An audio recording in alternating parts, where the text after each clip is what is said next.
All right, welcome everyone to the Jumpseat Studios. We're here with Ryan Pennington from Jumpseat Training and Andy Starnes from Insight Training. This is going to be, I don't know if we want to call it number one or the first, but this is the first video in a collaboration that Andy and I are actually going to make public. Andy and I have, Andy and I have been talking a long time about sharing some of our cross-pollination, if you will, of our information. Most of what he and I do, we do kind of together. I mean, he is like my sounding board, and I'm kind of his sounding board. So no introductions needed. If you need to know who we are, go find us. But Andy, I want to talk today about search orientation inside of heavy content conditions. And it's something that you brought to me as far as using a secondary means of orientation. And I'm going to shut up now and let you tell those folks what you and I have been discussing. Well, and we always say this and hammer this in our classes is that a tool or a device never replaces your fundamentals. So before we get any kind of feedback or negative feedback on saying, well, you're over relying on a tool, always start with the fundamentals. Orientation begins with size up, right?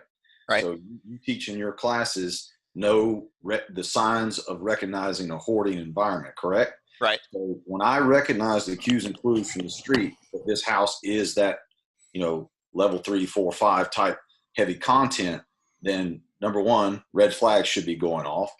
And then I'm doing my tactical 360, or I'm going to make a new term here with Ryan Pennington's permission, a tactical 380, because now I'm doing a 360 and I'm reading the building, right?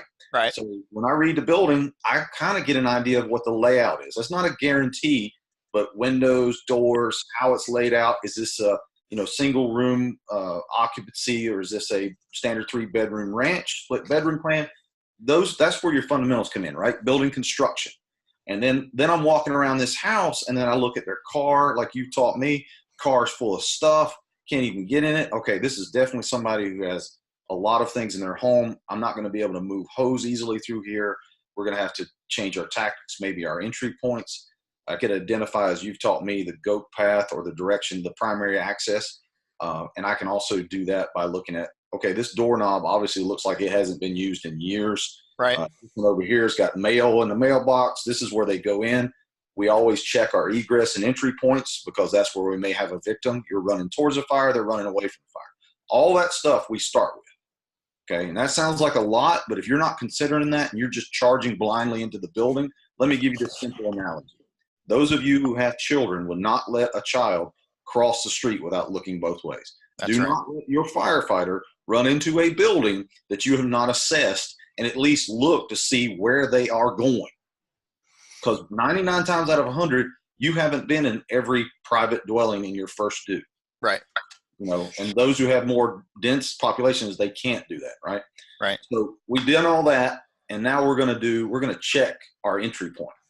We open the door and we think we know the layout of this home. We think it's a split bedroom, and we look inside and we see heavy content. We're going to say a 3-foot pile.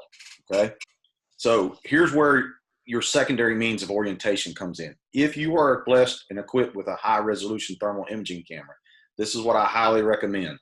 We start by wetting the door before we open it. The reason being is you got to clean out that water and air from the nozzle anyway. And rather than you watering the grass, I want you to wet the door frame, because if heated gases and smoke come out, you're stopping that and buying you time to take a quick look to see if Mrs. Smith is behind that door right inside that pile way, instead of having vent point ignition at the door. Open the door. We're going to take a quick look. Here's where we go wrong. We open the door. We don't have our mask on. We don't have our gloves on. We don't have our Vanguard MK1s on, right? And hey!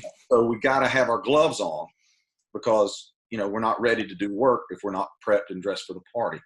All right, line's got to be charged. We open the door, we look, get down and look. Don't stand up. We train so much standing up that when we go to a fire, I watch all these videos, we're standing up. Okay, when you're standing up, what are you standing up in? Right. The smoke and the heat. If you put that thermal imaging camera in that, not only is your vision obscured, the camera's vision obscured. And the higher the heat, the lower the sensitivity, which means low detail. Right. You want high detail. You got a high resolution camera, you want it in high sensitivity. That means you stay down And in a hoarding environment, as Ryan knows, the cooler temperatures are going to be down where? Down low. Down low.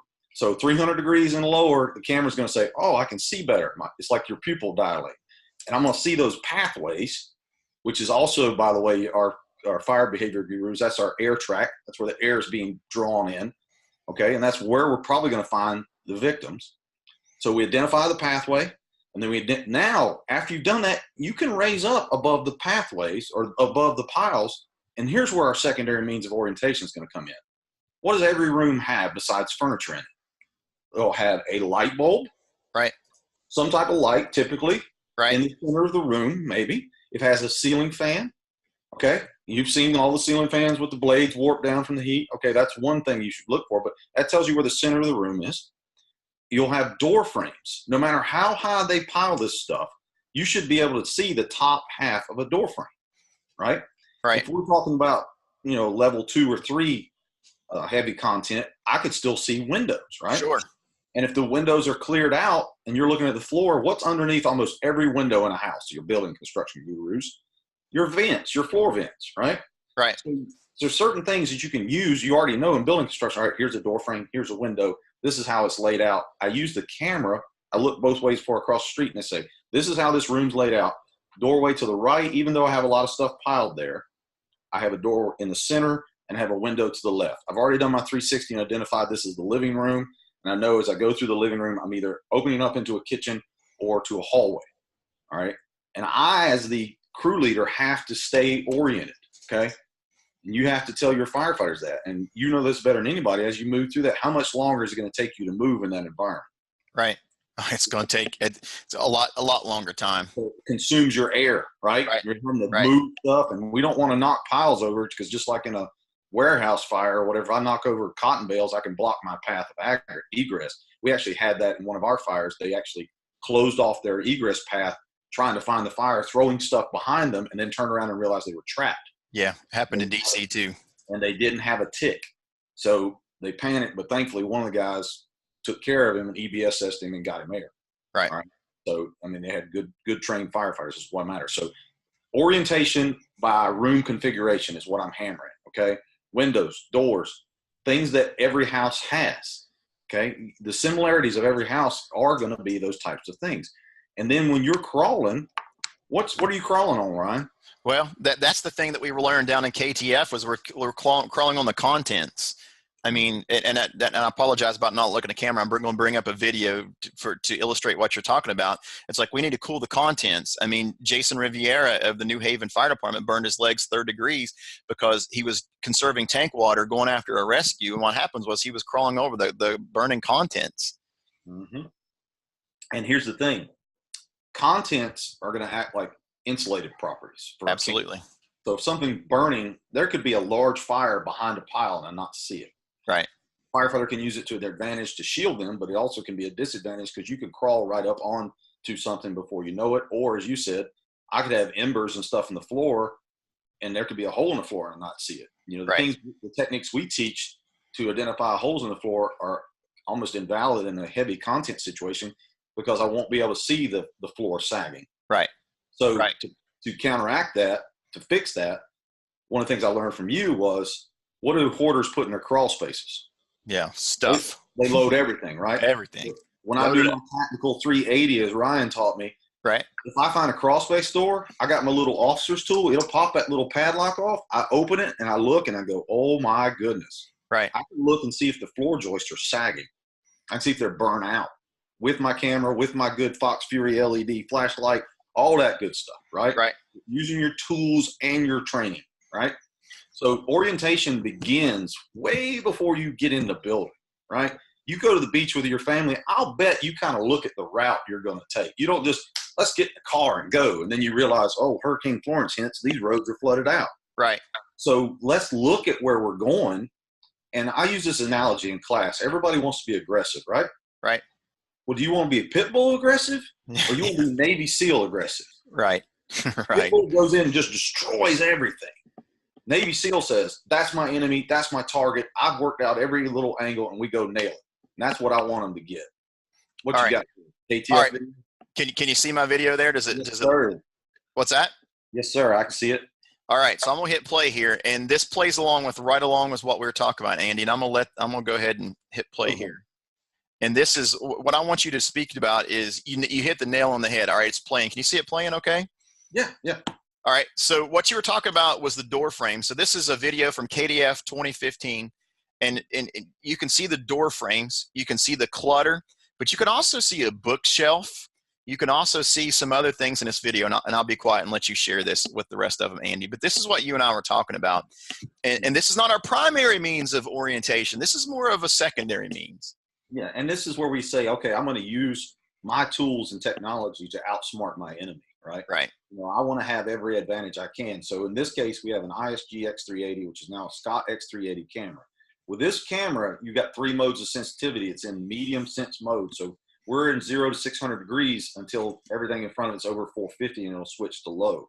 You're seeing some heavy, hot gases and heat moving over their head. There are a lot of convection currents, and you're seeing the neutral plane or thermal gradient drop down, but you also see that pile stopping it. Okay, but you're seeing it go around it. Now, as you can see those bookcases, as Ryan talks about, but if I'm a trained thermal imaging camera user, I can get down low and take that camera and point it down at the bottom.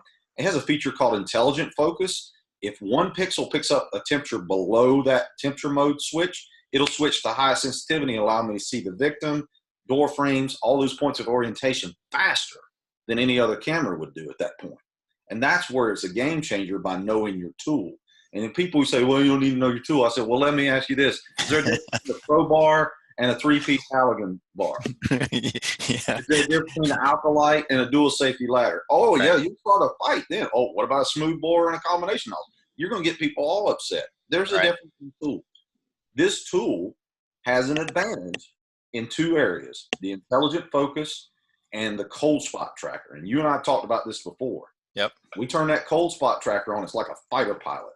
All of a sudden it goes from, finding the coldest thing in the room to identifying your goat path or your access path, Right. or a victim or a downed firefighter. And that's huge for you because it identifies it so quickly. Yeah. And I tell you, Andy, that's why I wanted to bring you on today, is because, I know we're going to keep this as a short tidbit of information, but the second tidbit that you brought up to me when we analyzed this video was, look at the thermal exposure those contents are at as the neutral plane has declined. And your dad started it, you've continued it, Chief Oaks continued it. Those things are getting close to their ignition temperature. And that's what we've seen with this camera. We're well below the neutral plane here. We're up to about 380 at those contents. So we're using it for orientation, but we're also using it to illustrate we need to be cooling as we go. Can we not see that in this as well? Yeah, and the other side of what you bring up that's so important is when we talk about rapid fire development, I like that term better than flashover or background. Right. Because when you're in there, it doesn't matter what you call it, it's bad. Yeah, so right. When we talk about exponential fire growth, it has to do with several factors, Ryan. And one of the big factors is ceiling height. Room configuration and ceiling height, right? The amount of space between the flame and the ceiling before it reaches that ceiling, forms a ceiling jet, spreads across, and begins to laterally move across and descend, which is what you're seeing here. Right. Well, how much faster does that happen, Ryan, when your room goes from, in this case, this is a 5-foot by 10-foot hallway. Right. But because of the content, it is now a 5-foot wide, right, but only 3-foot ceiling. How much faster is that fire going to reach from that top of that pile to that ceiling, go across it, and grow exponentially faster? And you it's so funny, Andy. I could never repay you for all the stuff that you and I talk about. But you talked about, when you and I had this conversation off camera, you were talking about that fire speed means your operational speed is going to need to be faster, because your decision making is going to need to be faster because of the speed of the flaming. And the fact is you can't outrun it. No. Everybody knows that if you're in a flashover, if you're not within 5 to 7 feet of an egress point, you're more likely dead. Okay. Right.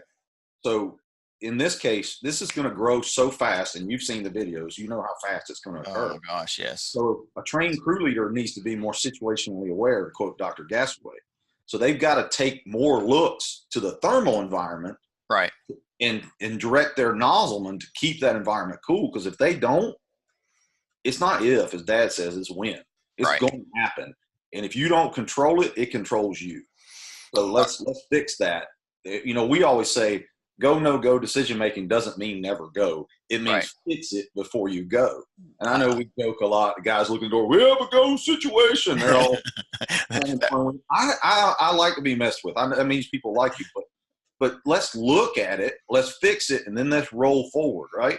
Right. Let's don't roll under it and go, uh-oh, we're in a bad place. Right. Yeah. All right.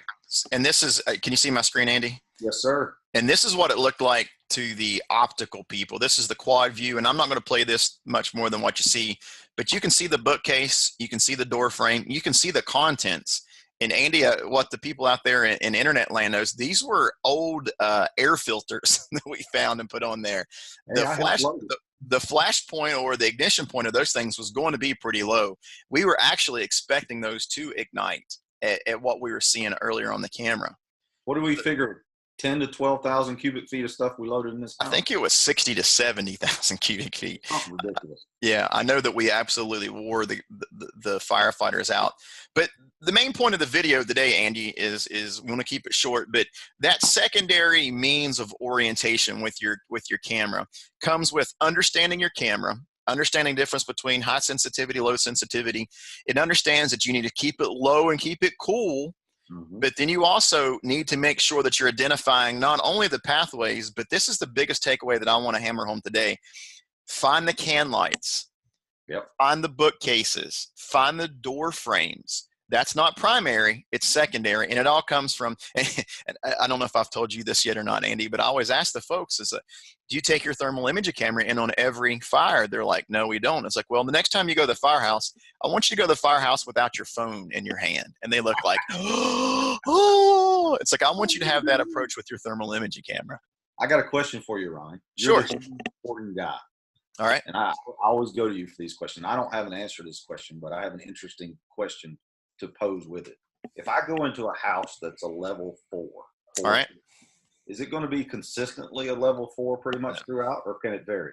It can vary. It can go all the way to a 5. It can go all the way to a 1. It all depends on how the affliction of the occupant is affected. It also depends on what stage of the accumulation they are in. If they're just begun their collection, there might only be one room that's a level 5, but the living space may be a level 1. But that's where it comes back to using what you teach, what I teach, basic firefighter applications, 3 means of orientation. I always say search rope, oriented search plus the tick means that you've got 3 things that can fail before you die. But it goes back to having that and understanding there's going to be a room that you're probably not going to be able to get into. And with that, that's where I wanted to bring up this next point. Okay. If I'm pushing down a hallway and this is clearly about a level 4. Right.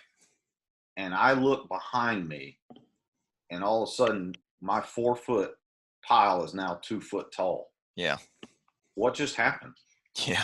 The floor is collapsing. That's right. Yep. And the other thing is you just nailed some stuff about orientation. The one thing engine company guys and gals should never, ever lose is what? Their line. That's right. So with a thermal imaging camera, what does a hose line look like if it's charged? Ooh, good one. It looks like a dark black line because it's cold. My firefighters have small situational awareness cameras hooked to their air pack for one reason, to prevent disorientation. People that sell you like the Scott sites, the K2s, the MSAI ticks, those are all great cameras, don't get me wrong, or the Seeks, whatever, but they're not designed to replace a decision-making camera. My firefighters have made me one promise. When they go in a fire, they'll turn that on. Not use it, just turn it on. So if they ever get lost, they can do what we just said. Hey, there's the hose line. There's the door frame. Look at that hose line, right? And this one's a Draeger, and this is with the case of what you call thermal inversion because the actual line is hotter than the floor. Right. So, you'll be easily find that hose line, and that's your way out, ladies and gentlemen. They figured out that a firefighter who's trained with a thermal imaging camera and equipped with it found their way out 100% of the time. I think that's worth your time to carry the tool, So these are just a few tidbits, and I think there's, we could talk all day on it, but we've got to do a better job of knowing our enemy, knowing our environment, and knowing where we're going. That's exactly right. Have a plan. Here tells us where we're going. And I know too many firefighters who get on a fire truck and they hit get route on their laptop, and they don't know how to get to where they're going. I'm not saying don't use it, Right. but know your first due, right? Why are we not learning the building and at least looking at it and saying, oh, okay, this is where I need to go? And you hear this all the time. Get in there, get in there. Get in where? Where am I going? Right. Scream, shout, spray water all about, as Chief Flynn said. So where? I sprayed water all over the wrong house in a duplex. On that note, we won't talk about that experience. That was another one for another webcast. Andy, thank you for coming on. You and I were committed to doing these little tidbits of information. I'm going to put up some notes. I mean, here it is. You and I talk as much as I did, and I still took 2 pages of notes. So let's let the listeners find out, and hopefully we'll cross promote this. We'll publish this on. Hopefully we'll publish this on the on yours and my YouTube channel, and we'll blast it out over the social airways. Thanks for coming on, and give the folks a shout out where they can find you. Okay. Well, obviously, you know where to find Ryan. Check him out on Twitter and all over the interweb, as they say. And Ryan and I are now big fans of Chief Miller. Yep. Chief Miller is promoting us, thankfully, and on Instagram. So if you don't know the king of Instagram, check him out. You can find us through our partners at Project Kill the Flashover, and also our good friend Sean Blonker from Max Fire Training, Max Fire Box. One of the best ways to teach your firefighters fire behavior. You can find us on Twitter, Facebook, YouTube, LinkedIn, Instagram, Podcast. Hanging out with Ryan. If you can't find us, something's wrong, because we spend way too much time doing this, and we're all going to pay for this one day. So right now, we just want to benefit you guys, and hopefully you'll take some of this, and as our good friend Robbie Owen says, you'll use it. Yeah, take this and use it. Take your thermal imaging camera out, look for the heavy contents, understand the thermal severity, high sensitivity, low sensitivity, and come home safe. Thanks, Amen. Andy, for coming on the day. Thank you, brother.